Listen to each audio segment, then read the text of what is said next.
Hello दोस्तों, मैं देवेंद्र कुमार आपका महावीर एजुकेशनल पार्ट चैनल पर स्वागत करता हूं। दोस्तों, आज का हमारा सीटेट दिसंबर 2024 का टॉपिक है बाल विकास। आज हम बाल विकास के एमसीक्यू हल करेंगे और उसके सभी विकल्पों को डिटेल से भी समझेंगे। दोस्तों, हमारा पहला क्वेश्चन है, शिक्षा के क्षेत्र में पाठ्यचर्या शब्दावली रिक्त स्थान की ओर संकेत करती है। शिक्षण पद्धति एवं पढ़ाई जाने वाली विषय वस्तु की ओर। विद्यालय का संपूर्ण कार्यक्रम जिसमें विद्यार्थी प्रतिदिन अनुभव प्राप्त करते हैं। मूल्यांकन प्रक्रिया या फिर कक्षा में प्रयुक्त की जाने वाली पाठ्य सामग्री। दोस्तों, शिक्षा के क्षेत्र में पाठ्यचर्या शब्दावली विद्यालय का संपूर्ण कार्यक्रम जिसमें विद्यार्थी प्रतिदिन अनुभव प्राप्त करते हैं की ओर संकेत करती है। यह हमारा ऑप्शन नंबर 2 राइट आंसर होगा। निचली कक्षाओं में शिक्षक की खेल पद्धति मूल रूप से आधारित होती है शारीरिक शिक्षा कार्यक्रमों के सिद्धांतों पर, शिक्षण पद्धति के सिद्धांतों पर, विकास एवं वृद्धि के मनोवैज्ञानिक सिद्धांतों पर या फिर शिक्षण के समाजशास्त्रीय सिद्धांतों पर।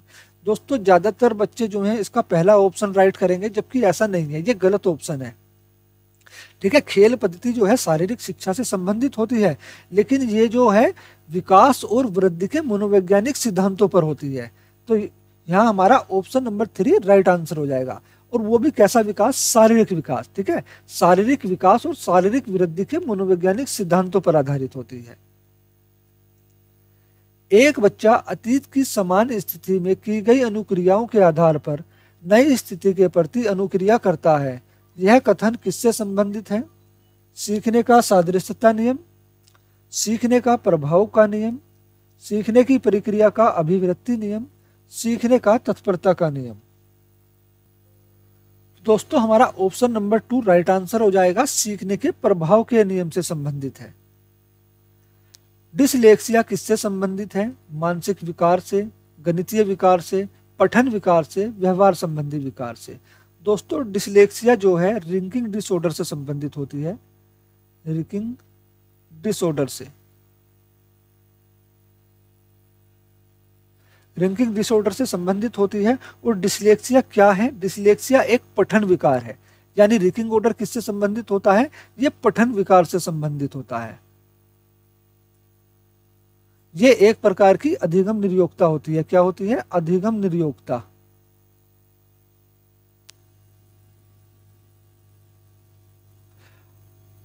जबकि गणितीय विकार किससे संबंधित होता है? गणितीय विकार होता है डिसकैलकुलिया से।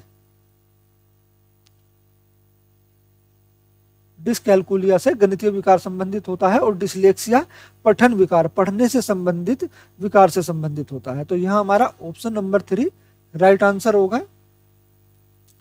विशेष आवश्यकता वाले बच्चों को शिक्षा उपलब्ध कराई जानी चाहिए अन्य सामान्य बच्चों के साथ।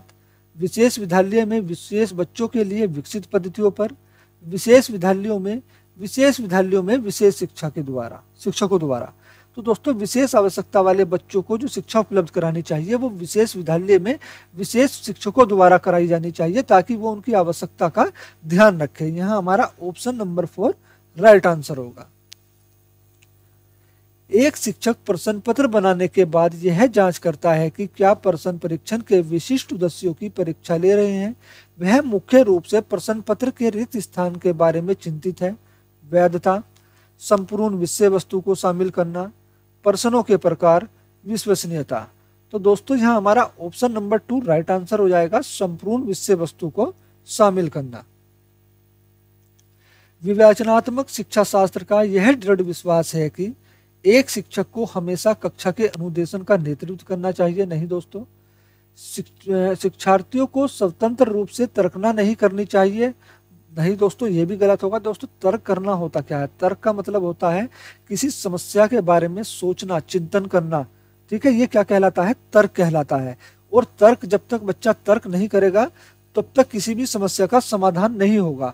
तो यहाँ स्वतंत्र रूप से बच्चे को तर्क करने ही नहीं दिया जा रहा है, इसलिए यह हमारा ऑप्शन भी कट जाता है। बच्चे स्कूल से बाहर क्या सीखते हैं? यह प्रासंगिक है। विद्यार्थियों के अनुभव और प्रत्यक्षण महत्वपूर्ण होते हैं। तो दोस्तों, विवेचनात्मक शिक्षा शास्त्र का यह दृढ़ विश्वास होता है कि विद्यार्थियों के अनुभव और प्रत्यक्षण महत्वपूर्ण होते हैं। यहाँ हमारा ऑप्शन नंबर 4 राइट आंसर होगा। विद्यालय आधारित आकलन मुख्य रूप से किस सिद्धांत पर आधारित है? आकलन बहुत किफ़ायती होना चाहिए। महापरीक्षा की अपेक्षा शिक्षक अपने शिक्षार्थियों की क्षमताओं को बेहतर जानते हैं। किसी भी कीमत पर विद्यार्थियों को अच्छे ग्रेड मिलने चाहिए। विद्यालय महापरीक्षा निकायों की अपेक्षा ज़्यादा सक्षम होते हैं। तो दोस्तों, बच्चे को ज़्यादा अंक मिलना, अच्छे ग्रेड मिलना या अच्छे अंक मिलना, अच्छे से अच्छा ग्रेड लाना, ऐसा कोई सा भी ऑप्शन हो वो सब गलत होता है। ठीक है, क्योंकि ग्रेड मिलना या अंक लाना ही अधिगम का उद्देश्य नहीं होता है। अधिगम का उद्देश्य होता है बच्चे के व्यवहार में वांछनीय अच्छे व्यवहार को लाना। ठीक है दोस्तों, आकलन कहलाता क्या है? आकलन मूल्यांकन का ही एक रूप होता है। आकलन क्या होता है? मूल्यांकन का ही एक रूप होता है। ठीक है, आकलन का मतलब होता है किसी व्यक्ति के बारे में जानकारी इकट्ठा करना। ठीक है, उसकी जानकारी, गुण, दोष, सभी चीजों को की जानकारी जो है इकट्ठा करना आकलन कहलाता है। तो आकलन जो होता है दोस्तों, वो होता है महापरीक्षा की अपेक्षा शिक्षक अपने शिक्षार्थियों की क्षमताओं को बेहतर जानते हैं। हमारा ऑप्शन नंबर 2 राइट आंसर होगा। शिक्षार्थी व्यक्तिगत विभिन्नता प्रदर्शित करते हैं, अतः शिक्षक को अधिगम की एक समान गति पर बल देना चाहिए। सीखने के विविध अनुभवों को उपलब्ध कराना चाहिए। कठोर अनुशासन सुनिश्चित करना चाहिए। परीक्षाओं की संख्या बढ़ा देनी चाहिए। दोस्तों, परीक्षाओं की संख्या बढ़ाना, परीक्षा में अच्छे अंक देना, अच्छे अंक लाना, ये सब नकारात्मक होता है। अधिगम का उद्देश्य ये नहीं होता है। ठीक है, और कठोर अनुशासन सुनिश्चित करना, बच्चे को डांटना, मारना, पीटना, ऐसा कोई सा भी ऑप्शन हो वो गलत होता है। ठीक है, व्यक्तिगत विभिन्नता होती क्या है? दोस्तों, दुनिया में दो लोग चाहे जुड़वा ही क्यों ना हो, वे कभी एक जैसे नहीं हो सकते। अब वे जुड़वा शारीरिक रूप से तो सेम हो सकते हैं, लेकिन उनमें कुछ ना कुछ व्यक्तिगत विभिन्नता जरूर पाई जाएगी। चाहे वह बुद्धि में अलग हो, चाहे ग्रहण शक्ति में, हो सकता है वे संवेगात्मक रूप से अलग हो। संवेगात्मक मतलब भावात्मक रूप से, किसी एक में क्रोध ज्यादा हो, एक में प्रेम ज्यादा हो। इस तरह से ये अलग होना ही व्यक्तिगत विभिन्नता कहलाती है। दोस्तों, व्यक्तिगत विभिन्नता के अध्ययन के जनक जो है फ्रांसिस गाल्टन को माना जाता है।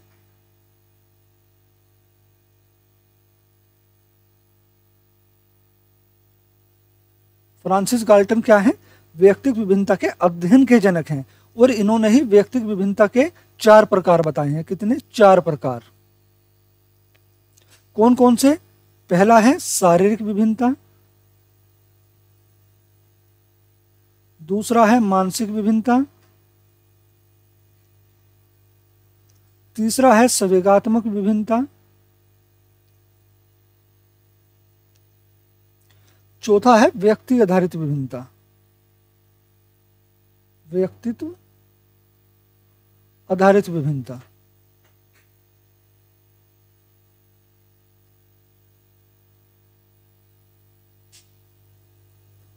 अब आप सोच रहे होंगे शिक्षक को अधिगम की एक समान गति पर बल देना चाहिए। दोस्तों नहीं, देखो, कोई बच्चा जल्दी सीखता है, कोई बच्चा देर से सीखता है, कोई बच्चा बहुत देर से सीखता है, लेकिन सीखते सभी बच्चे हैं। ठीक है ना? ये बच्चे का एक ग्रहण शक्ति, उनकी क्षमता अलग अलग है सभी बच्चों की। ठीक है, तो एक समान गति पर कभी भी शिक्षक को बल नहीं देना चाहिए। शिक्षक को कभी भी ये नहीं सोचना चाहिए कि सभी बच्चे एक ही समय में सभी अधिगम को ग्रहण कर लेंगे। ठीक है, ऐसा कोई सा भी ऑप्शन हो वो व्यक्तिगत विभिन्नता के खिलाफ होता है, व्यक्तिगत विभिन्नता का हनन करता है। तो यहाँ हमारा ऑप्शन नंबर 2 राइट आंसर होगा। सीखने के विविध अनुभवों को उपलब्ध कराया जाना चाहिए। जैसा बच्चा, ऐसी ही उसके प्रति शिक्षण पद्धति को अपनाना चाहिए। हमारा अगला क्वेश्चन है, वाइगोस्की बच्चों के सीखने में निम्नलिखित में से किस कारक के महत्वपूर्ण भूमिका पर बल देते हैं? सामाजिक, अनुवांशिक, नैतिक, शारीरिक। दोस्तों, वाइगोस्की ने बच्चों के सीखने के लिए समाज को बहुत महत्वपूर्ण भूमिका दी है और सामाजिक सांस्कृतिक के सिद्धांत पर विशेष बल दिया है। ठीक है ना? तो वाइगोस्की कहते हैं बच्चे जो हैं अंतःक्रिया के माध्यम से बहुत जल्दी सीखते हैं। अंतःक्रिया का मतलब होता है एक दूसरे से किसी समस्या पर चर्चा करना, बात करना, विचार विमर्श करना। ठीक है, तो यहाँ हमारा ऑप्शन नंबर 1 राइट आंसर हो जाएगा, सामाजिक। ठीक है दोस्तों, वाइगोस्की मानते हैं कि समाज की सूचनाओं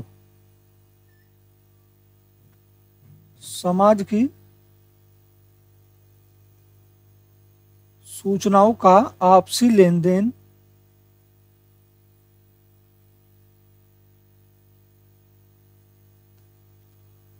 या सामाजिक अंत्यक्रिया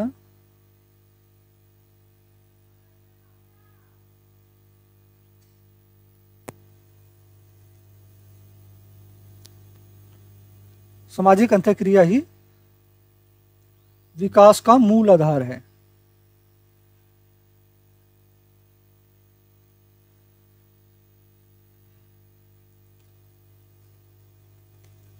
दोस्तों वाइगोस्की ने कुछ सिद्धांत दिए हैं। जैसे पहला सिद्धांत है उनका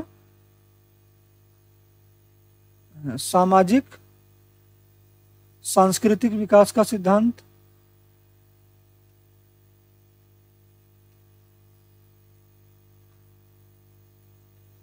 दूसरा सिद्धांत है इनका सामाजिक रचनावाद का सिद्धांत।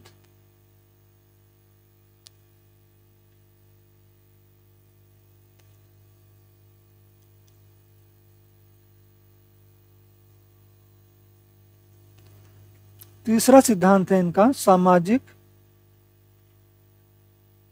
संज्ञानात्मक विकास का सिद्धांत।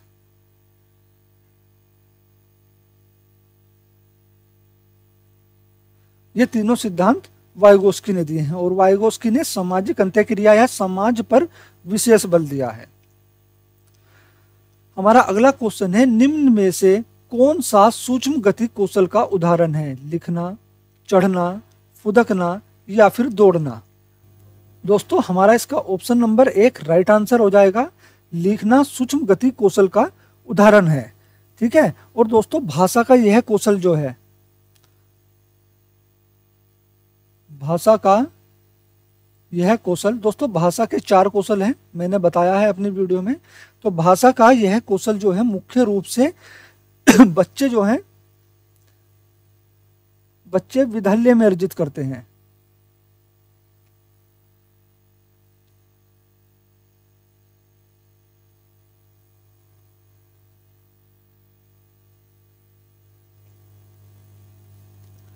किशोर रिक्त स्थान का अनुभव कर सकते हैं। बचपन में किए गए अपराधों के प्रति डर के भाव, आत्मसिद्धि के भाव, जीवन के विषय में परितृप्ति के भाव, दुश्चिंता और स्वयं से सरोकार। दोस्तों हमारा यहाँ ऑप्शन नंबर 4 राइट आंसर हो जाएगा। किशोर दुश्चिंता और स्वयं से सरोकार का अनुभव करते हैं। क्योंकि दोस्तों किशोर जो होते हैं वो ना ही तो बच्चे होते हैं ना ही वयस्क होते हैं, वे इन दोनों के बीच की कड़ी होते हैं। तो किशोर जो हैं हमेशा कई बातों के बारे में चिंता करते हैं या उनके बारे में चिंतन करते हैं, जैसे अपनी शारीरिक प्रकृति,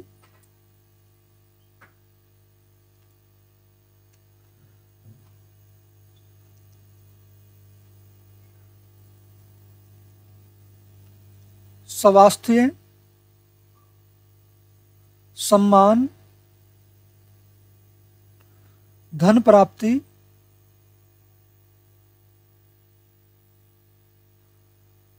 और सामाजिक सफलता।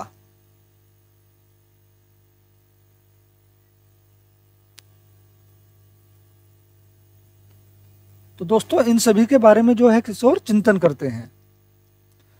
शारीरिक रूप से अक्षम बच्चों को सामान्यतः रिक्त स्थान होता है। Dyscalculia, dyslexia, dysgraphia, dysthymia. दोस्तों डिस्थीमिया है ना, डिस्थीमिया जो होता है वो तनाव संबंधी विकार है। कौन सा? तनाव संबंधी विकार।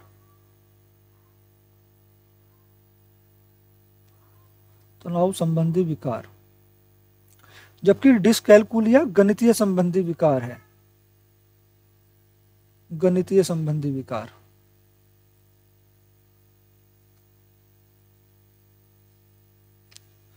और डिसलेक्सिया पठन विकार है, पढ़ने से संबंधित विकार है। और डिस्ग्राफिया लेखन संबंधी विकार है।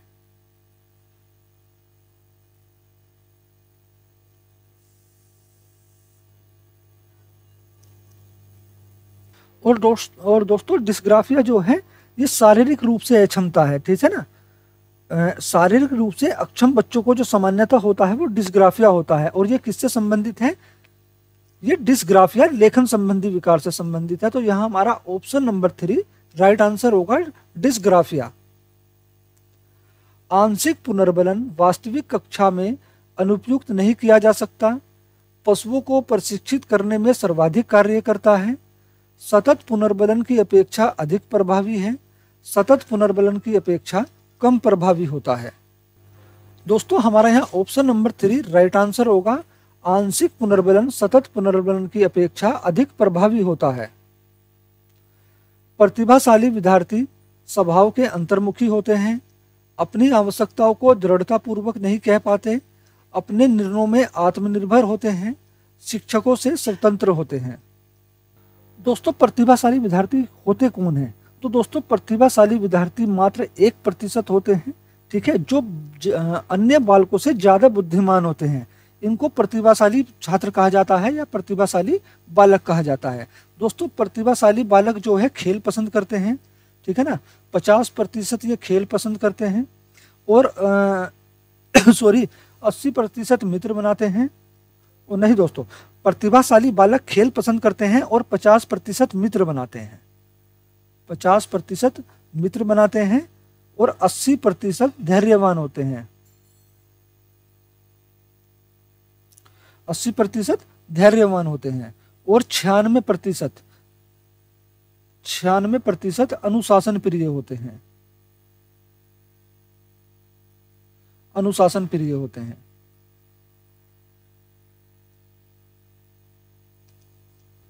दोस्तों प्रतिभाशाली बच्चों की जो है बुद्धि लाब्धि 130+ होती है। कितनी? 130+ होती है IQ लेवल, ठीक है ना। और प्रतिभाशाली बच्चे जो हैं पाठ्यक्रम के अलावा, मतलब पढ़ाई के अलावा खेल में, नृत्य में, कला में, अभिनव, ठीक है ना, अभिनव आदि में अन्य बालकों से ज्यादा सक्षम होते हैं। दोस्तों प्रतिभाशाली बालकों की पहचान किस तरह से की जाती है? तो जो प्रतिभाशाली बच्चे होते हैं वे कठिन विषयों में रुचि लेते हैं, अमूर्त चिंतन करने की योग्यता होती है, नेतृत्व करने की क्षमता होती है, अनुशासन प्रिय होते हैं और अन्य बच्चों से जन्म के समय अन्य बच्चों से 1 इंच, ठीक है ना, 1 इंच ज्यादा लंबे होते हैं, 1 इंच अन्य बच्चों से ज्यादा लंबे होते हैं। तो प्रतिभाशाली बच्चों की क्या विशेषता होती है? दोस्तों प्रतिभाशाली बच्चे जो हैं चलना, बोलना, रेंगना, पढ़ना, ये सब अन्य बच्चों से तेजी से करते हैं।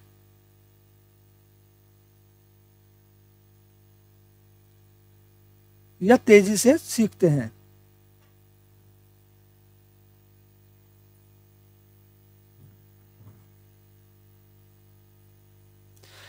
प्रतिभाशाली बच्चों का विशाल शब्दकोश होता है,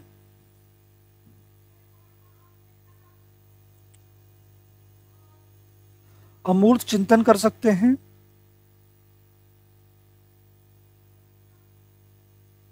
अनुकूलन की क्षमता होती है,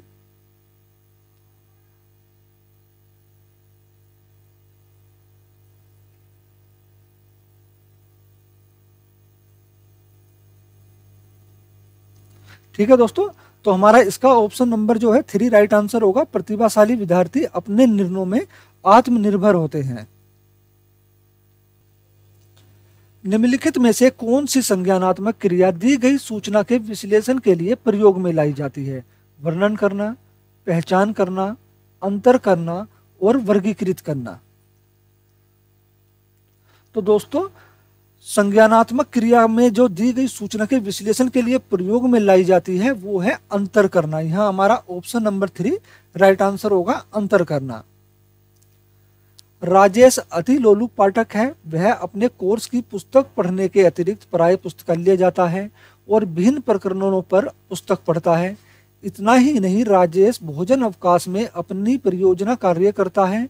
उससे परीक्षाओं के पढ़ने के लिए अपने शिक्षकों को अथवा अभिभावकों द्वारा कभी भी कहने की जरूरत नहीं है और वह वास्तव में सीखने का आनंद लेता नजर आता है। तो उसे रिक्त स्थान के रूप में सर्वाधिक बेहतर रूप से वर्णित किया जा सकता है। आंतरिक रूप से अभिप्रेरित, तथ्य आधारित शिक्षार्थी, शिक्षक अभिप्रेरित शिक्षार्थी, मापन आधारित शिक्षार्थी। तो दोस्तों राजेश जो है अति लोलुप, मतलब पढ़ाई में लगा रहता है, ठीक है ना, उसका पढ़ने में मन लगता है, वो पढ़ाई में आनंद खोजता है, ठीक है, और इसके लिए पढ़ाई, उसको पढ़ने के लिए किसी भी अभिभावक को, टीचर को कहने की जरूरत नहीं होती है, ठीक है, वो अपनी स्वयं इच्छा से, अपनी अंदर की इच्छा से आंतरिक रूप से अभिप्रेरित होकर पढ़ाई करता है, ठीक है। तो यहाँ हमारा ऑप्शन नंबर 1 राइट आंसर हो जाएगा। उसे आंतरिक रूप से अभिप्रेरित शिक्षार्थी के रूप में सर्वाधिक बेहतर रूप से वर्णित किया जा सकता है। दोस्तों जो बच्चा आंतरिक रूप से अंदर से अभिप्रेरित होता है, मोटिवेशन होता है अंदर से ही कुछ करने के लिए, तो दोस्तों उसको जो है किसी को कहने सुनने की जरूरत नहीं रहती, वो स्वयं ही अपनी क्षमता से अपनी ग्रहण शक्ति के अनुसार कार्य को करता है ना, और रुचि लेकर करता है। भाषा विकास में सहयोग करने का कौन सा तरीका गलत है? बच्चों को बिना टोके प्रकरण पर बात करना। दोस्तों ये बिना टोके होगा ना। उसकी अपनी कक्षा के प्रयोग को अमान्य करना, उसके प्रयोगों का समर्थन करना, भाषा के प्रयोग के अवसर उपलब्ध कराना। दोस्तों पहले तो ये देखो, क्वेश्चन में हमसे नेगेटिव वर्ड पूछा है ना, नेगेटिव ऑप्शन पूछा है कि भाषा विकास में सहयोग करने का कौन सा तरीका गलत है। तो कौन सा तरीका गलत है? बच्चों को बिना टोके प्रकरण पर बात करने देना, बिल्कुल ये भी ये तरीका तो हमारा होना चाहिए भाषा विकास के लिए।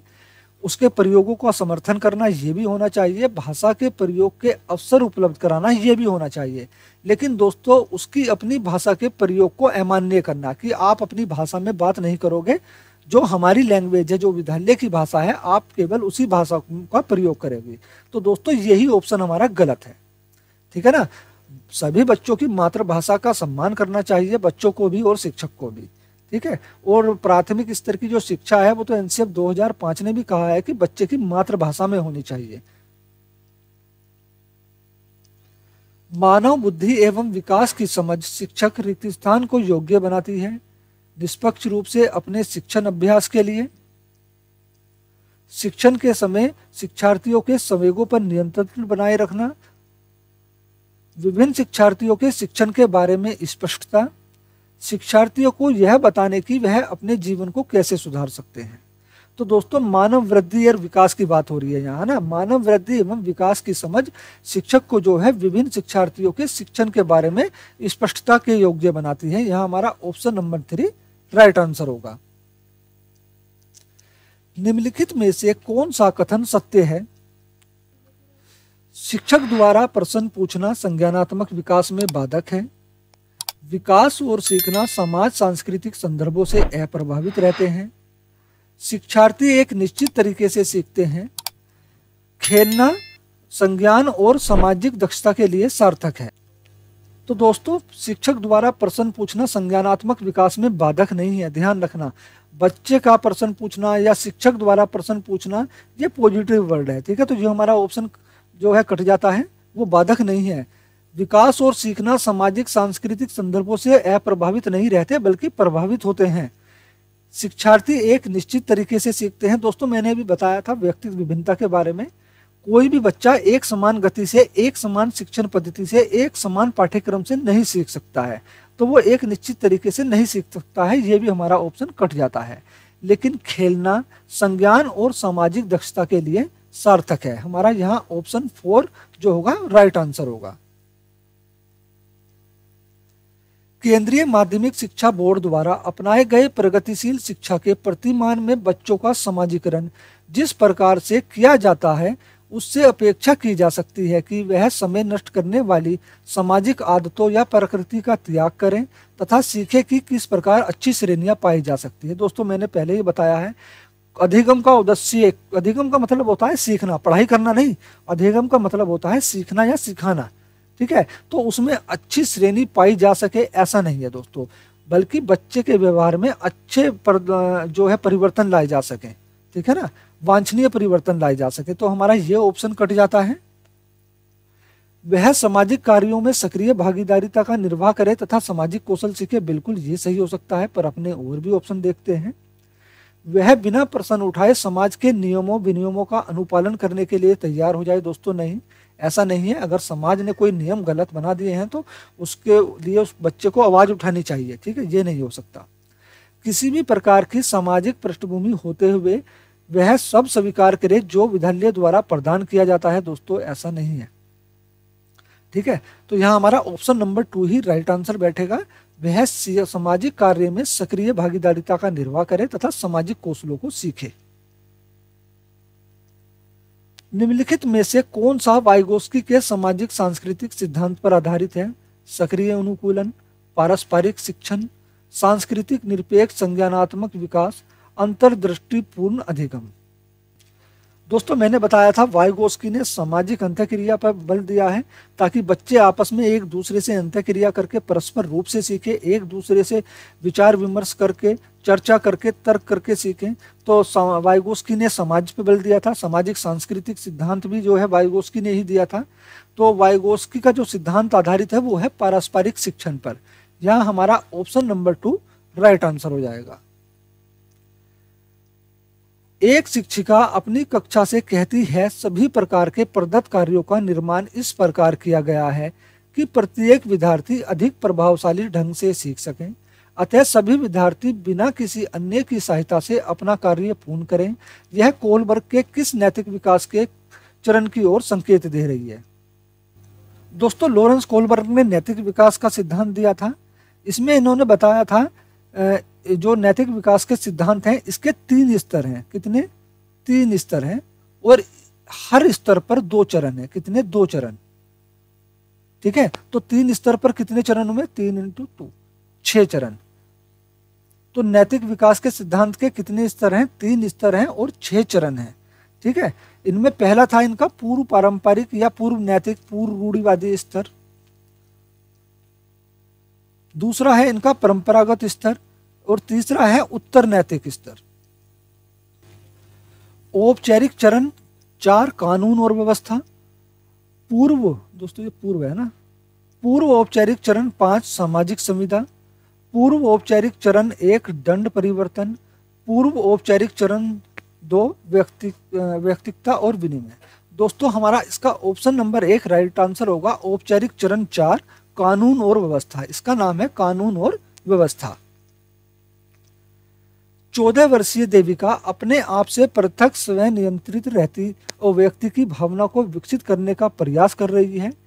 यह विकसित कर रही है नियमों के प्रति घृणा, स्वायत्तता, किशोरावस्थात्मक अक्खड़पन, परिपक्वता।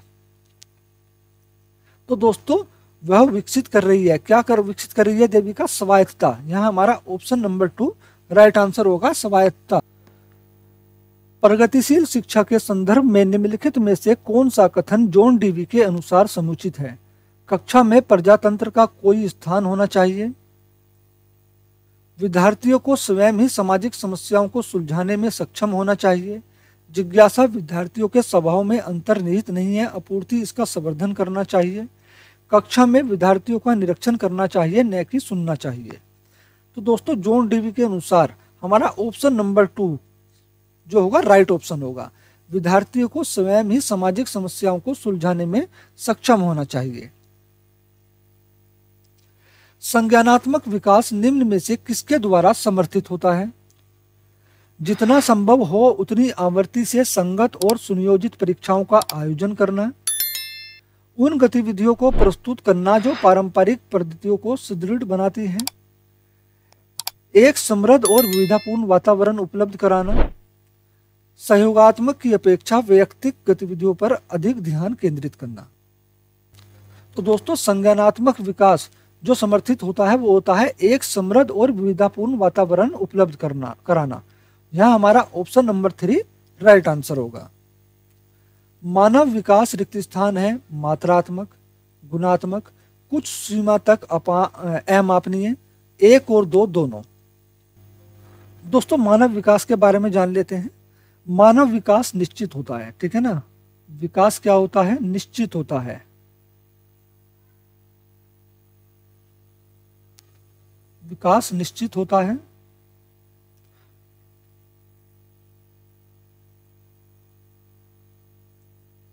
विकास मात्रात्मक होता है।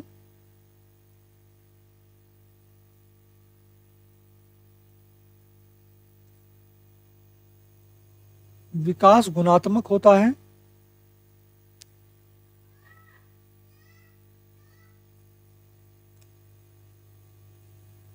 विकास अत्यंत व्यापक होता है।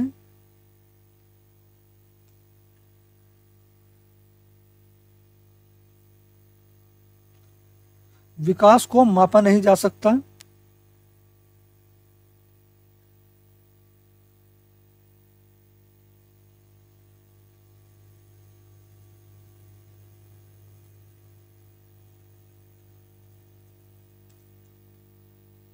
विकास जो होता है दोस्तों अमूर्त होता है। कैसा होता है? विकास अमूर्त होता है।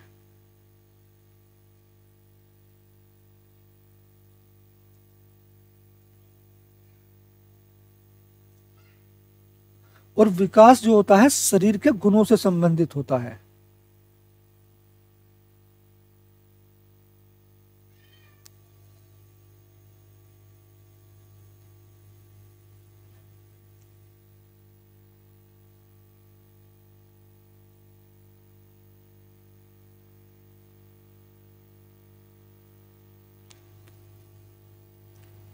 तो दोस्तों मानव विकास क्या है? मात्रात्मक और गुणात्मक दोनों, यानी 1 और 2 हमारे ऑप्शन दोनों राइट हैं।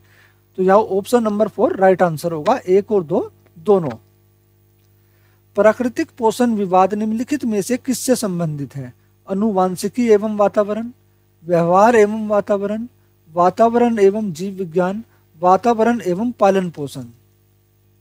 दोस्तों प्राकृतिक पोषण विवाद जो होता है, प्रकृति और पोषण विवाद जो है अनुवांशिकी और वातावरण से संबंधित है। यहाँ प्राकृतिक क्या है? अनुवांशिक, जबकि पोषण क्या है? वातावरण। तो हमारा ऑप्शन नंबर 1 राइट आंसर होगा, अनुवांशिकी एवं वातावरण।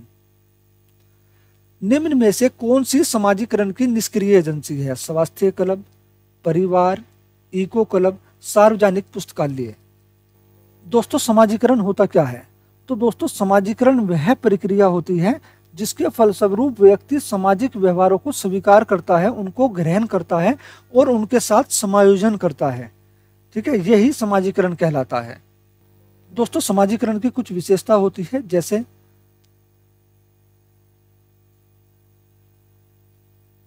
समाजीकरण सीखने की प्रक्रिया है।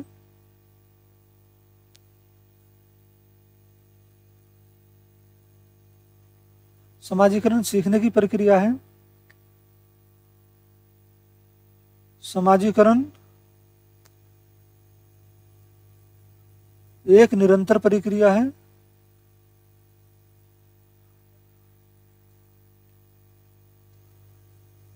समाजीकरण अनुकरण से प्रभावित होता है।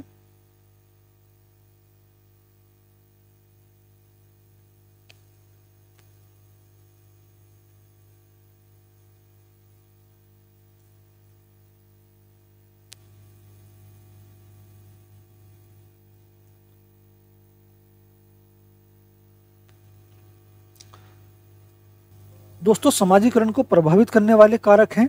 तो सबसे पहला कारक जो होता है समाजीकरण को प्रभावित करने वाला, वो कौन सा होता है? परिवार, या बच्चे का जो प्राथमिक समाजीकरण है वो कहाँ से होता है? परिवार से होता है। समाजीकरण की प्रथम संस्था कौन सी है? तो परिवार ही समाजीकरण की प्रथम संस्था है। परिवार, विद्यालय, सहयोग, समानता, समूह भावना,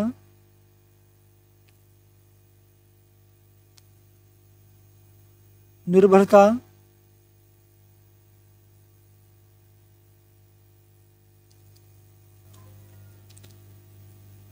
एकता, संचार माध्यम,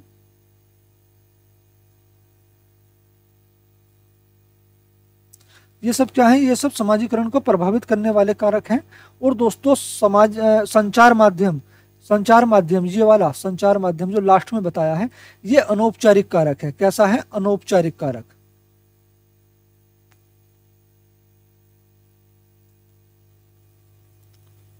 और ये सभी अनौपचारिक कारकों में समाजीकरण की प्रक्रिया पर सबसे ज्यादा प्रभाव डालता है क्या चीज? संचार माध्यम। और जबकि परिवार, परिवार क्या है? परिवार समाजीकरण को प्रभावित करने वाला अनौपचारिक कारक है। परिवार पूरी जिंदगी समाजीकरण को प्रभावित करता है, ठीक है। और विद्यालय क्या है? यह समाजीकरण को प्रभावित करने वाला औपचारिक कारक है। परिवार अनौपचारिक कारक है, विद्यालय औपचारिक कारक है। तो यहाँ हमारा ऑप्शन नंबर 4 राइट आंसर हो जाएगा, सार्वजनिक पुस्तकालय। सार्वजनिक पुस्तकालय जो है समाजीकरण की निष्क्रिय एजेंसी है। वाइकोस्की के सिद्धांत में विकास के निम्नलिखित में से कौन से पहलू की उपेक्षा होती है? सामाजिक, सांस्कृतिक, जैविक या फिर भाषाई। तो दोस्तों वाइकोस्की ने जो सामाजिक अंतःक्रिया, सामाजिक सांस्कृतिक अंतःक्रिया और भाषा पर बहुत बल दिया है और इसी के बारे में उन्होंने कथन भी दिए हैं, लेकिन जिसकी उपेक्षा होती है वो है जैविक। यहाँ हमारा ऑप्शन नंबर 3 राइट आंसर होगा, जैविक। निम्नलिखित में से कौन सा बच्चों के संवेगात्मक विकास के लिए सर्वाधिक उपयुक्त है? कक्ष का प्रजातांत्रिक परिवेश, अध्यापकों में की कोई भी सहभागिता नहीं क्योंकि यह माता पिता का कार्य है, कक्ष का नियंत्रित परिवेश, कक्ष का अधिकारवादी परिवेश। दोस्तों अधिकारवादी से मतलब है कक्ष पर जो अधिकार है वो शिक्षक का है। जैसा शिक्षक चाहेगा वो ही बच्चों को करना पड़ेगा, उसी तरह से पढ़ाई करनी पड़ेगी। जो शिक्षक बच्चों को पढ़ाएगा केवल वो ही बच्चे को जो है ग्रहण करना होगा। दोस्तों नहीं, ये क्या है? ये तो एक तरह से कह सकते हैं तानाशाही जो है माहौल बना दिया शिक्षक ने। तो हमारा ये ऑप्शन कट जाता है। कक्ष को नियंत्रित परिवेश नहीं दोस्तों, ये भी नहीं है। और अध्यापकों की कोई भी सहभागिता नहीं क्योंकि यह माता पिता का कार्य है दोस्तों, ये नहीं, ठीक है ना। कक्ष का प्रजातांत्रिक परिवेश, प्रजातांत्रिक का मतलब है लोकतांत्रिक, मतलब यहाँ पर सभी बच्चों को बोलने की आजादी हो, प्रश्न करने की आजादी हो, ठीक है ना। वहां पर उनके अनुभव को वीर्यता दी जाए, उनकी मातृभाषा का सम्मान किया जाए। तो हमारा ऑप्शन नंबर 1 राइट आंसर होगा, कक्ष का प्रजातांत्रिक परिवेश। निम्नलिखित में से कौन सा एक उपयुक्त रचनात्मक आकलन का कार्य नहीं है? खुले अंत वाले प्रश्न, परियोजना, अवलोकन। दोस्तों ये तीनों जो है रचनात्मक आकलन के उद्देश्य होते हैं, ठीक है ना। तो लेकिन ऑप्शन नंबर 4 विद्यार्थियों का योग्यता क्रम निर्धारित करना, ये रचनात्मक आकलन का कार्य नहीं होता है। तो हमारा ऑप्शन नंबर 4 ही राइट आंसर होगा। दोस्तों वीडियो अच्छी लगेगी तो प्लीज वीडियो को लाइक करें, शेयर करें, और जो लोग नए हैं वो चैनल को प्लीज सब्सक्राइब करके बेल आइकन प्रेस कर लें ताकि हमारी वीडियो के सभी नोटिफिकेशन आपको समय पर मिलते रहें। दोस्तों हमारे महावीर एजुकेशनल पार्ट चैनल पर आपको सभी कंपटीशन की प्रैक्टिस कराई जाती है। भले ही आप कोचिंग कहीं से भी ले रहे हों, लेकिन उसकी एक अच्छी प्रैक्टिस के लिए आप हमारे महावीर एजुकेशनल पार्ट चैनल को जरूर सब्सक्राइब करें। हमारा अगला क्वेश्चन है, एक प्रभावशाली अध्यापिका होने के लिए यह महत्वपूर्ण है पुस्तक से उत्तरों को लिखने पर बल देना, समूह गतिविधि के बजाय व्यक्तिगत अधिगम पर ध्यान देना, विद्यार्थियों के द्वारा प्रश्न पूछने के कारण व्यवधान की अनदेखी करना, प्रत्येक बच्चे के संपर्क में रहना। दोस्तों सबसे महत्वपूर्ण क्या है? दोस्तों पुस्तक से उत्तरों को लिखने के लिए बल देना यानी उसको नकल टीपने के लिए कहना, दोस्तों ये बिल्कुल गलत है। बच्चों को ऐसे प्रश्न देने चाहिए ताकि बच्चा पुस्तक को माइंड में रखते हुए अपने तर्क से उत्तर दे, अपने अनुभव से उत्तर दे, ठीक है। समूह गतिविधि के बजाय व्यक्तिगत अधिगम, व्यक्तिगत अधिगम होता है मतलब समूह में ना पढ़ाकर हर बच्चे को अलग अलग पढ़ाया जाए। दोस्तों इतना समय किसी के पास भी नहीं होता है, ठीक है।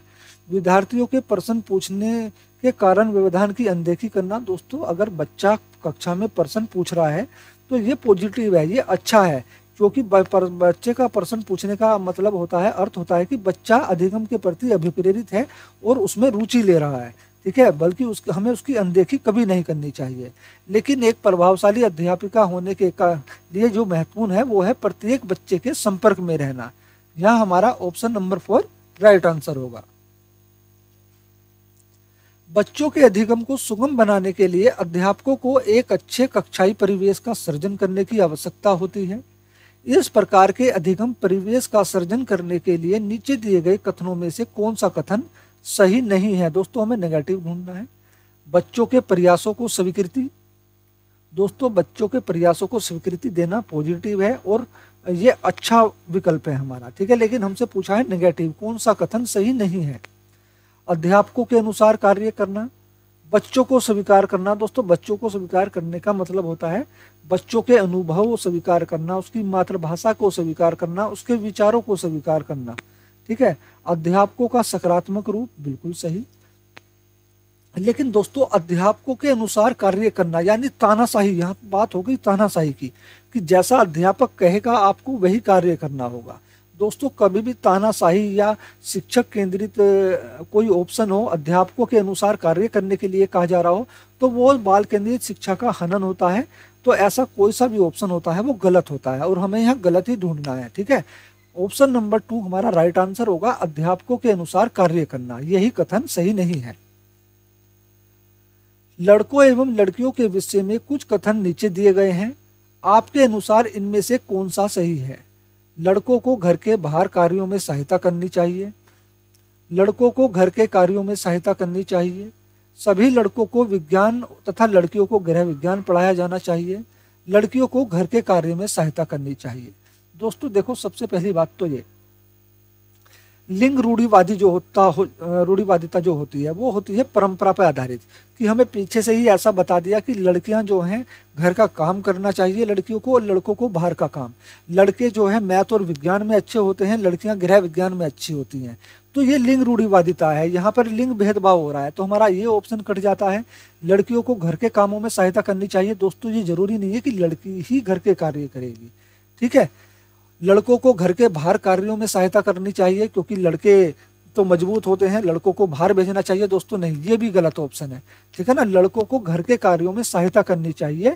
ये जो है समान ऑप्शन है लड़कों और लड़कियों के लिए। ठीक है, यहाँ पर कोई भेदभाव नहीं हो रहा है इस ऑप्शन में। तो हमारा यही ऑप्शन जो होगा राइट आंसर होगा, लड़कों को घर के कार्यों में सहायता करनी चाहिए। बच्चों में ज्ञान की रचना करने और अर्थ के निर्माण करने की क्षमता होती है।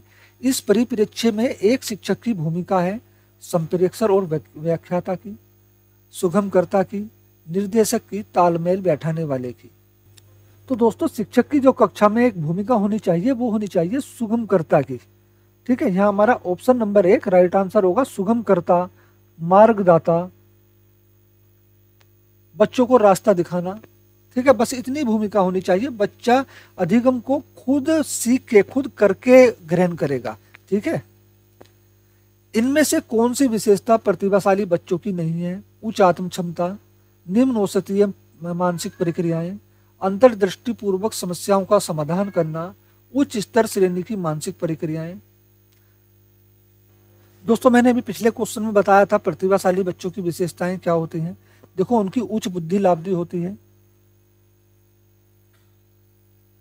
उच्च बुद्धि लाब्धी मतलब आईक्यू लेवल उनका जो है 130 प्लस होता है। कितना होता है?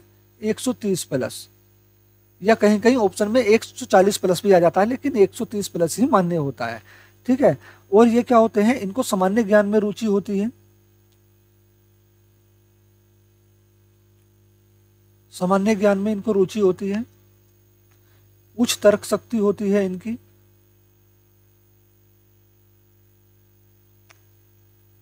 कठिन कार्यों में ये बच्चे रुचि लेते हैं,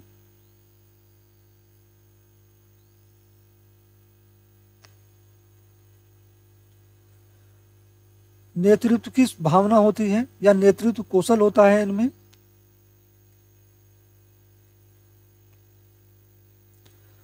संवेगों पर इनका नियंत्रण होता है, ये जल्दी से आवेश में नहीं आते हैं,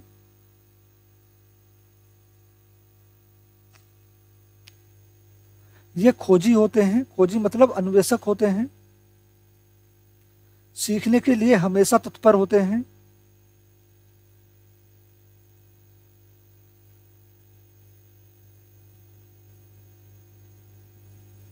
और दोस्तों जो इनकी सबसे मेन विशेषता होती है वो होती है, अगर इनको कोई चुनौतीपूर्ण कार्य ना दिया जाए तो ये ऊब जाते हैं। ठीक है ना, चुनौती न मिलने पर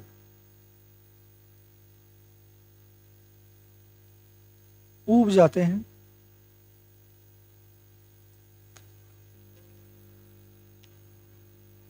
उच्च विधालय क्षमता होती है, उच्च विधालय क्षमता या उच्च विधालय की उपलब्धि होती है। विशाल शब्दकोश होता है।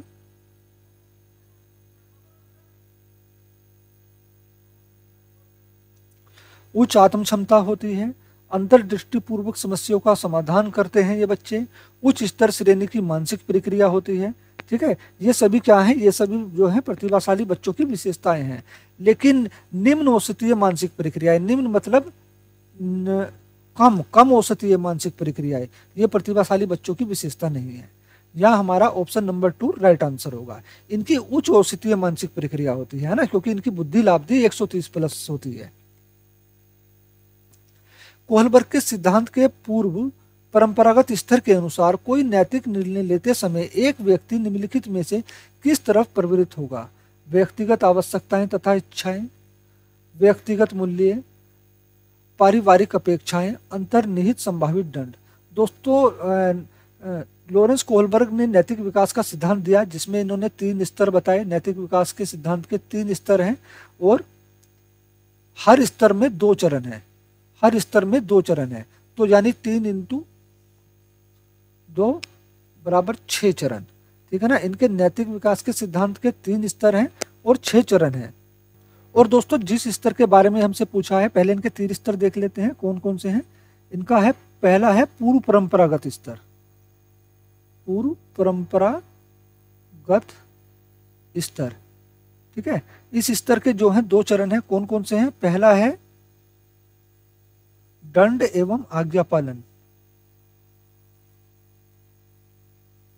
दंड एवं गलत हो गया, आज्ञा पालन। दूसरा है यांत्रिक सापेक्ष नैतिकता।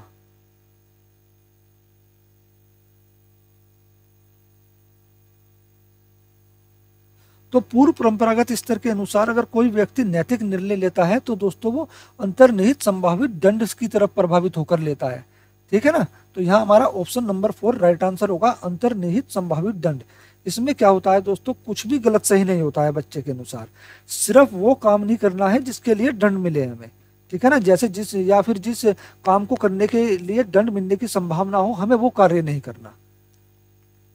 तो हमारा ऑप्शन नंबर 4 राइट आंसर होगा। क्वेश्चन नंबर 39, शिक्षार्थियों की व्यक्तिगत विभिन्नताओं के संदर्भ में शिक्षिका को चाहिए निगमनात्मक पद्धति के आधार पर समस्याओं का समाधान करना, कलन विधि का अधिकतर प्रयोग करना, याद करने के लिए शिक्षार्थियों को तथ्य उपलब्ध कराना, विविध प्रकार की अधिगम परिस्थितियों को उपलब्ध कराना। दोस्तों, सीटेट में इससे यहाँ से व्यक्तिगत विभिन्नता से 1 से 2 नंबर के क्वेश्चन बनते ही बनते हैं। ये बहुत आसान टॉपिक है ना। तो देखो, व्यक्तिगत विभिन्नता होती क्या है? व्यक्तिगत विभिन्नता होती है कोई भी 2 लोग एक जैसे नहीं हो सकते, चाहे वह बच्चे जुड़वा ही क्यों ना हो, उनमें कुछ ना कुछ अंतर जरूर होगा। जैसे बुद्धि में हो, ग्रहण शक्ति में हो, क्षमता में हो, कुछ ना कुछ अंतर जरूर होगा। यही व्यक्तिगत विभिन्नता कहलाती है। ठीक है ना, तो यहाँ हमारा ऑप्शन नंबर 4 राइट आंसर होगा, विविध प्रकार की अधिगम परिस्थितियों को उपलब्ध कराना। क्योंकि दोस्तों, हर बच्चा एक शिक्षण पद्धति से, एक ही समय से सभी बच्चे नहीं सीख सकते हैं। ठीक है ना, कोई बच्चा देर से सीखता है, कोई बहुत ज़्यादा देर से सीखता है, कोई बच्चा जल्दी सीख लेता है। तो सभी बच्चों के लिए अलग अलग शिक्षण पद्धतियाँ अपनानी चाहिए शिक्षक को। ठीक है ना, तो यहाँ हमारा ऑप्शन नंबर 4 ही राइट आंसर होगा। दोस्तों, व्यक्तिगत विभिन्नता के अध्ययन के जनक कौन है? Francis Galton. फ्रांसिस गाल्टन जो है व्यक्तिगत विभिन्नता के अध्ययन के जनक हैं, और इन्होंने ही व्यक्तिगत विभिन्नता के 4 प्रकार बताए हैं। कितने? व्यक्तिगत विभिन्नता के कितने प्रकार हैं? 4 प्रकार हैं। निम्नलिखित में से कौन सा बाल विकास का एक सिद्धांत नहीं है? विकास के सभी क्षेत्र महत्वपूर्ण होते हैं, सभी विकास परिपक्वन तथा अनुभव की अंत्यक्रिया का परिणाम होते हैं, सभी विकास तथा अधिगम एक समान गति से आगे बढ़ते हैं, सभी विकास एक क्रम का पालन करते हैं। दोस्तों, बाल विकास के सिद्धांत देख लेते हैं एक बार। पहला है असमान गति का सिद्धांत। असमान गति का सिद्धांत।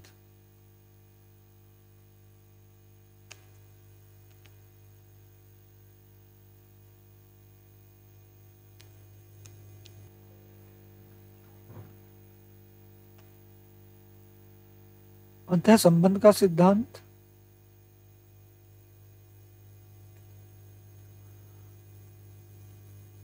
वातावरण व अनुवांशिकता का सिद्धांत,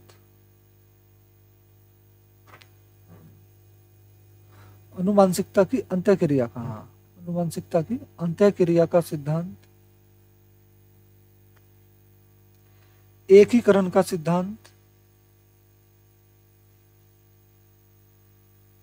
दोस्तों मैंने अपनी वीडियो में इन सभी सिद्धांतों के बारे में डिटेल से बताया हुआ है आपको, ठीक है ना। वर्तुलाकार का सिद्धांत,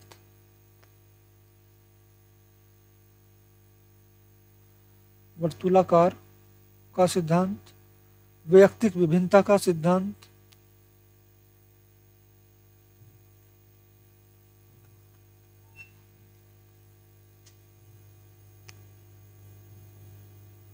सरल से जटिल की ओर जाने का सिद्धांत,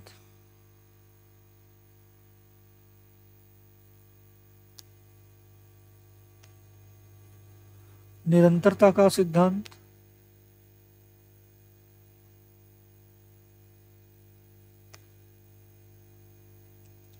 तो दोस्तों और भी सिद्धांत हैं लेकिन मेन यही है, ठीक है ना। और विकास के सभी क्षेत्र महत्वपूर्ण होते हैं, ये भी बिल्कुल ठीक है। सभी विकास परिवर्तन तथा अनुभव की अंतःक्रिया का परिणाम होते हैं, ये भी बिल्कुल हमारा राइट है। सभी विकास एक क्रम का पालन करते हैं, ये भी हमारा विकास का सिद्धांत है। लेकिन सभी विकास तथा अधिगम एक समान गति से आगे बढ़ते हैं, ये गलत है, ठीक है ना, क्योंकि असमान गति का सिद्धांत, इसके बारे में मैंने आपको डिटेल से बताया है। तो हमारा ऑप्शन नंबर 3 है राइट आंसर होगा। अपने चिंतन में अवधारणात्मक परिवर्तन लाने हेतु शिक्षार्थियों को सक्षम बनाने के लिए शिक्षक को उन बच्चों को पुरस्कार देना चाहिए जिन्होंने अपने चिंतन में परिवर्तन किया है। बच्चों को स्वयं चिंतन करने के लिए हतोत्साहित करना चाहिए और उनसे कहना चाहिए वह शिक्षिका की बातों को सुने और उनका अनुपालन करें। दोस्तों बच्चों को कभी भी स्वयं चिंतन के लिए हतोत्साहित नहीं करना चाहिए बल्कि प्रोत्साहित करना चाहिए। और खाली शिक्षकों की बात सुनने से बच्चे में के व्यवहार में वांछनीय परिवर्तन नहीं होगा, ना ही वो अधिगम को ग्रहण करेगा, ठीक है ना। केवल शिक्षिका की बातें सुननी चाहिए, तो तानाशाही हो गया, तो ये ऑप्शन कट जाता है। व्याख्यान के रूप में व्याख्या प्रस्तुत करनी चाहिए। दोस्तों ऐसा कोई सा भी ऑप्शन हो जहां व्याख्या हो, वैज्ञानिक शब्दावली हो, कठिन शब्दावली हो, वो ऑप्शन जो हमारा नेगेटिव होता है। स्पष्ट और आश्वस्त करने वाली व्याख्या देनी चाहिए तथा शिक्षार्थियों के साथ चर्चा करनी चाहिए। दोस्तों स्पष्ट और आश्वस्त करने वाली व्याख्या देनी चाहिए और शिक्षार्थियों के साथ चर्चा करनी चाहिए। चर्चा करना बहुत पॉजिटिव वर्ड है, ठीक है ना। तो यहाँ हमारा ऑप्शन नंबर 4 राइट आंसर होगा। प्राथमिक विद्यालय के कक्षा कक्ष के संदर्भ में सक्रियबद्धता का क्या अर्थ है? याद करना, प्रत्यास्मरण और सुनना। दोस्तों मैंने बताया ना, याद करना, प्रत्यास्मरण हुआ, व्याख्या करना, रट्टा मारना, याद करना या फिर अनुकरण करना, ये सब हमारे नेगेटिव वर्ड होते हैं। शिक्षक का अनुकरण और नकल करना, मैंने कहा अनुकरण अभी बताया मैंने, ये नेगेटिव होता है ना। शिक्षक का अनुकरण और नकल करना ये बिल्कुल गलत है। जांच पड़ताल, प्रश्न पूछना और वाद विवाद करना, शिक्षक द्वारा दिए गए उत्तरों की नकल करना, दोस्तों नहीं, ठीक है ना। सक्रियबद्धता का अर्थ होता है बच्चा किसी चीज की जांच पड़ताल करे, अगर वो कहीं पर कंफ्यूज है तो उसके बारे में प्रश्न करे और फिर आपस में बच्चे वाद विवाद प्रतियोगिता के माध्यम से उस समस्या का समाधान करें। यह हमारा ऑप्शन नंबर 3 राइट आंसर होगा। बच्चे तब सर्वाधिक सृजनशील होते हैं जब वह किसी गतिविधि में भाग लेते हैं, शिक्षक की डांट से बचने के लिए, दूसरों के सामने अच्छा करने के दबाव में आकर, अपनी रुचि से, पुरस्कार के लिए। दोस्तों बच्चे जो है सृजनशील कब होते हैं? जब वो किसी गतिविधि में भाग लेते हैं। तो सबसे ज्यादा सृजनशील कब होते हैं? शिक्षक की डांट से बचने के लिए नहीं दोस्तों, दूसरों के सामने अच्छा करने के दबाव में आकर नहीं, ना ही वो पुरस्कार के लिए। जब वह किसी गतिविधि में अपनी रुचि से, खुद से, स्वयं से अभिप्रेरित होकर भाग लेते हैं तो बच्चे सर्वाधिक सृजनशील होते हैं। यहाँ हमारा ऑप्शन नंबर 3 राइट आंसर होगा, अपनी रुचि से। भारत में अधिकांश कक्षाएं बहुभाषा होती हैं। इस शिक्षक के द्वारा रिक्त स्थान के रूप में देखा जाना चाहिए। इसे शिक्षक के द्वारा रिक्त स्थान के रूप में देखा जाना चाहिए। परेशानी, समस्या, संसाधन, बाधा। दोस्तों बहुभाषा जो होती है ये ना ही तो परेशानी होती है, ना ही समस्या होती है और ना ही बाधा होती है। ठीक है, ये एक संसाधन का काम करती है। ठीक है, ये क्या करती है? संसाधन का काम करती है। तो शिक्षक के द्वारा संसाधन के रूप में देखा जाना चाहिए। यह हमारा ऑप्शन नंबर 3 राइट आंसर है। ताकि दोस्तों बच्चे जो हैं अपनी अपनी भाषा के साथ कक्षा में आते हैं। बहुभाषा का मतलब ये नहीं होता है कि एक बच्चा बहुत सारी भाषा को जानता है। बहुभाषा का मतलब होता है एक ही कक्षा में बहुत सारी भाषा जानने वाले, मतलब अलग अलग भाषा के बच्चे हैं। अलग अलग भाषा के बच्चों का एक ही कक्षा में पढ़ना बहुभाषी कक्षा कहलाता है। तो यहाँ सभी बच्चों को एक दूसरे की भाषाओं का सम्मान करना चाहिए और उनकी भाषाओं का ज्ञान भी होना चाहिए। शिक्षार्थियों द्वारा की गई गलतियां और त्रुटियां बच्चों को कमजोर अथवा उत्कृष्ट चिन्हित करने के लिए अच्छे अवसर हैं दोस्तों? नहीं। शिक्षक और शिक्षार्थियों की असफलता का सूचक है? नहीं। उनके चिंतन को समझने के अवसर के रूप में देखी जानी चाहिए। कठोरता के साथ निपटानी चाहिए। दोस्तों मैंने कहा कठोरता से अनुशासन, कठोरता या अनुशासन, बच्चों को मारना, दंड देना, उसकी शिकायत करना, ये सब नेगेटिव होते हैं। अगर कोई बच्चा कक्षा में गलती कर रहा है तो गलती करना कोई नेगेटिव नहीं है, ये पॉजिटिव है। ठीक है, बच्चा गलती करके ही सीखता है। आपने एक नियम सुना होगा त्रुटि एवं प्रयास का। ठीक है ना, त्रुटि एवं प्रयास का। बच्चा गलती करेगा, प्रयास करेगा, फिर गलती करेगा, फिर प्रयास करेगा, अंत में आके क्या होगा? वो गलतियां करना बंद कर देगा। इस प्रयास के माध्यम से वो सीख जाएगा। तो ये क्या करती हैं? गलतियां और त्रुटियां उनके चिंतन के को समझने के अवसर के रूप में देखी जानी चाहिए। यहाँ हमारा ऑप्शन नंबर 3 राइट आंसर होगा। निम्नलिखित में से कौन सी विशेषता प्रतिभावान शिक्षार्थी की है? यदि कक्षा की गतिविधियां अधिक चुनौतीपूर्ण नहीं है तो वह कम प्रेरित अनुभव करता है और ऊब जाता है। दोस्तों यहाँ बात हो रही है प्रतिभाशाली। प्रतिभावान मतलब प्रतिभाशाली। ठीक है, वह बहुत ही तुकमिजाज होता है? नहीं दोस्तों। वह अजीब व्यवहार करता है जैसे हाथ थपथपाना, दौड़ना आदि? नहीं दोस्तों। वह आक्रामक और कुंठित हो जाता है? नहीं दोस्तों। वो तो बल्कि अपने समय को पर नियंत्रित रख पाता है। ठीक है, प्रतिभाशाली छात्र। लेकिन प्रतिभाशाली छात्र क्या होता है? अगर उसको चुनौतीपूर्ण कार्य ना दिया जाए तो वो ऊब जाता है उस कार्य से। ठीक है ना, तो हमारा जो होगा ऑप्शन नंबर 1 राइट आंसर होगा। एक शिक्षिका अपनी प्राथमिक कक्षा में प्रभावी अधिगम को बढ़ा सकती है ड्रिल और अभ्यास के द्वारा, अपने विद्यार्थियों में प्रतियोगिता को प्रोत्साहन देकर, विषय वस्तु को विद्यार्थियों के जीवन के साथ संबंधित करके, अधिगम में छोटी छोटी उपलब्धियों के लिए पुरस्कार देकर। दोस्तों अगर बच्चे को छोटी छोटी चीजों के लिए आप पुरस्कार दोगे तो बच्चों को उसकी आदत हो जाएगी। ठीक है ना, बच्चा पुरस्कार के लिए पढ़ेगा, ना कि अपने स्वयं से अभिप्रेरित होकर पढ़ेगा। तो ऐसा नहीं है, ये ऑप्शन कट जाएगा। ड्रिल और अभ्यास के द्वारा नहीं दोस्तों। अपने विद्यार्थियों में प्रतियोगिताओं का प्रोत्साहन करके, मतलब बार बार प्रतियोगिता कराएं बच्चों से। देखो प्रतियोगिता से क्या होता है? बच्चों में प्रेशर आता है। ठीक है, ये नकारात्मक हो जाता है कभी कभी बच्चों के प्रति, तो हमारा ये ऑप्शन भी कट जाता है। लेकिन किसी विषय वस्तु को विद्यार्थियों यानी छात्रों के जीवन के साथ जोड़ दे। ठीक है ना, बच्चों के जीवन के साथ जोड़कर पढ़ाए तो वो क्या कर सकती है? एक प्रभावी अधिगम कर सकती है। यहाँ हमारा ऑप्शन नंबर 3 ही राइट आंसर होगा। और एनसीएफ 2005 ने भी कहा है बच्चे को अधिगम जो है बच्चों के जीवन की वास्तविक परिस्थितियों, जीवन के अनुभव, जीवन से संबंधित करके पढ़ाना चाहिए। बच्चों के बारे में निम्नलिखित कथनों में से कौन सा सही है? बच्चे जानकारी के निष्क्रिय प्राप्त करता है? दोस्तों नहीं, ऐसा नहीं है, बिल्कुल भी नहीं है, ये तो हमारा गलत ऑप्शन है। बच्चे समस्या समाधान करता है? बिल्कुल। बच्चे वैज्ञानिक शोध करता है? ये भी सही है। बच्चे पर्यावरण के सक्रिय अन्वेषक है? ये भी सही है। तो हमारे बी सी डी ये तीनों ऑप्शन सही हैं। तो हमारा ऑप्शन नंबर 1 ही राइट आंसर होगा, बी सी डी। विद्यार्थियों में संप्रत्यात्मक विकास को प्रोत्साहन देने के लिए निम्नलिखित में से कौन सी विधि सबसे प्रभावी होगी? याद करने के लिए कहकर विद्यार्थियों के गलत विचारों को सही विचारों में बदलना? दोस्तों नहीं, बिल्कुल गलत है ये। विद्यार्थियों को बहुत से उदाहरण देना और उन्हें तर्क शक्ति का उपयोग करने के लिए प्रोत्साहित करना? जब तक विद्यार्थियों में वांछित संप्रत्यात्मक परिवर्तन ना हो जाए तब तक दंड का प्रयोग करना? दोस्तों दंड देना, मारना, पीटना, कंप्लेन करना, ये सब नेगेटिव ऑप्शन होते हैं, है ना। पुराने प्रतियों में किसी संदर्भ के बिना नए प्रतियों को अपने आप समझ जाना चाहिए। दोस्तों देखो, नए प्रतियां बच्चे अपने आप नहीं समझ सकते। बच्चों को जब भी पढ़ाना हो तब से पहले बच्चे का पूर्व ज्ञान जाने कि बच्चा पहले कितना जानता है, फिर उस ज्ञान से जोड़कर नया ज्ञान दें बच्चों को। ठीक है, तो जो प्रभावी विधि होगी वो है विद्यार्थियों को बहुत से उदाहरण देना और उन्हें तर्क शक्ति का उपयोग करने के लिए प्रोत्साहित करना, ताकि बच्चे तर्क करें, विचार विमर्श करें। ठीक है, किसी समस्या का समाधान स्वयं करें। प्राथमिक विद्यालय के बच्चे उस वातावरण में सबसे प्रभावी ढंग से सीखेंगे जहां शिक्षक एकाधिकारवादी है और स्पष्ट आदेश देता है कि क्या किया जाना चाहिए। दोस्तों मैंने कहा ना, एकाधिकार का मतलब होता है तानाशाही रवैया।